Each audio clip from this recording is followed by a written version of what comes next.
Yun guys, meron kaming bisita dito.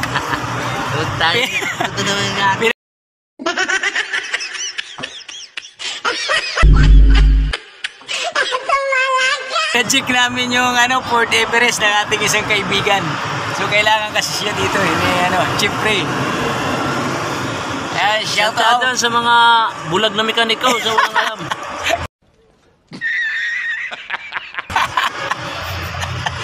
Puro lang paninira. Shout out sa mga mekanikong naninira. Gunggong! Barinig kita sa mukha eh! Tayo, hindi naman tayo naninira eh. Gumagawa tayo. Kaya nga Meron pa kanina pumunta dito. Sino? Galing din sa kabilang side. Ang issue kasi nito mga brother, tumatakbo yung sasakyan sa Cavite. Ayaw pre! Biglang nag-shutdown, namatay. Ayan Fort Everest na luma, yung 2010 model. So ngayon pinadiagnose natin dito sa ating eksperto nakasama. Ayaw! Ang mahal mo, parang ayaw, para hindi naman ayaw nga pre! So ito, lalagyan natin ng Ay, akin na kayong Pugutin mo daw pre. Sige, huwag. Mayroon to, injector to eh. Wala yan pre! Gas lang ang wala. Ano yung Ano yung tina natin sanction? Walang check engine? Ano kaya nangyari dito? Hindi naman sa computer. Baka na to? Computer box, mga loads?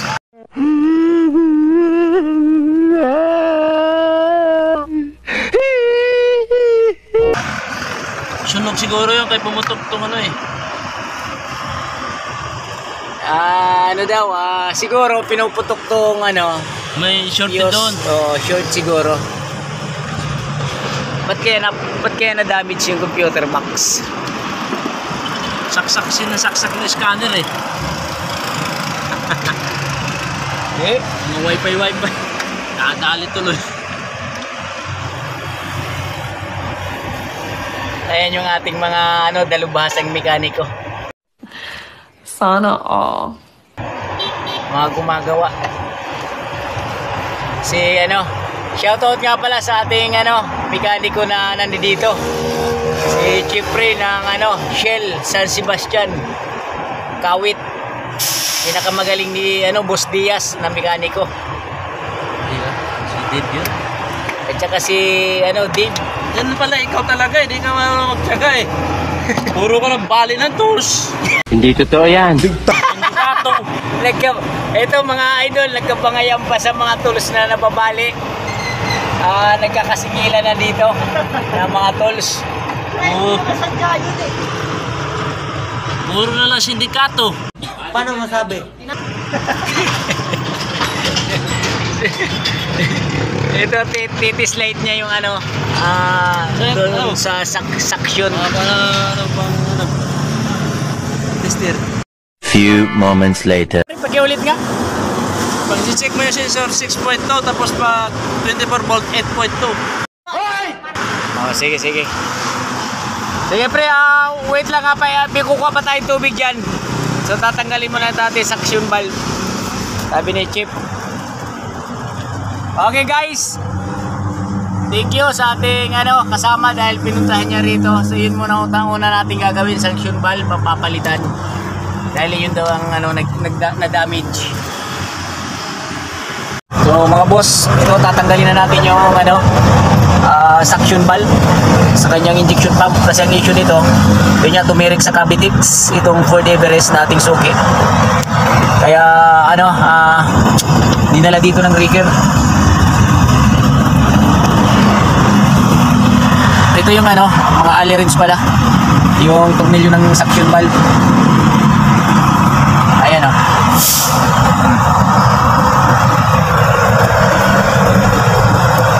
ito mga allen rings. Ayan, naliliit yan ng butas na yan. Ito yung size ng alin. Napakaliit.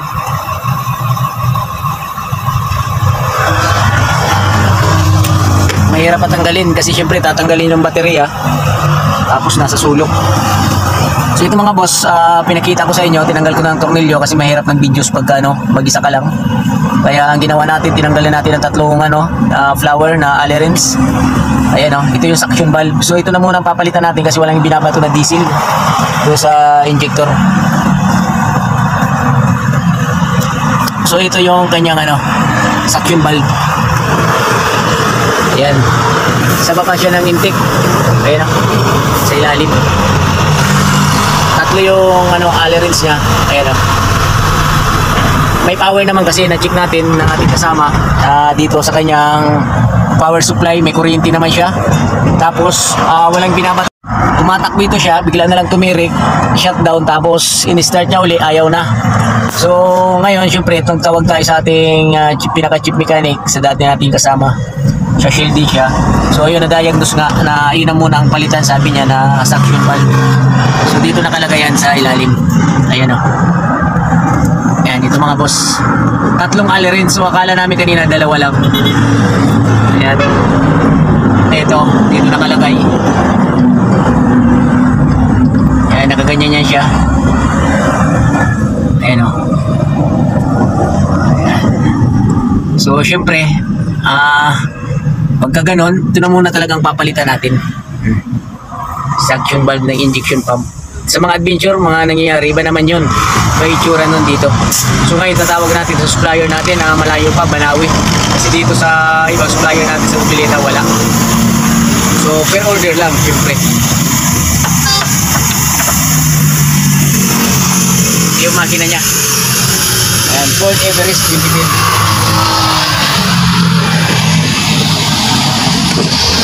Ayan kulay itim. Okay mga boss, nandito pa tayo sa Ford Everest. Ayaw talaga umandar, walang diesel na pumubuga dito sa injector, sa mga nozzle. So yung PCB valve or shut-off valve, yun siguro talagang kasi direkta naman natin, medyo mahina na kanyang ito papakita natin tong yung pala, yung pinakita namin PCB valve, yun na yun. Yun yung ating papalitan. Pinalik lang natin, so tinry kasi akala natin nag-stack up lang, ayaw talaga, direkta na natin. So gumagana siya, mahina lang. Pero nakasampo pa tayo sa makina, mataas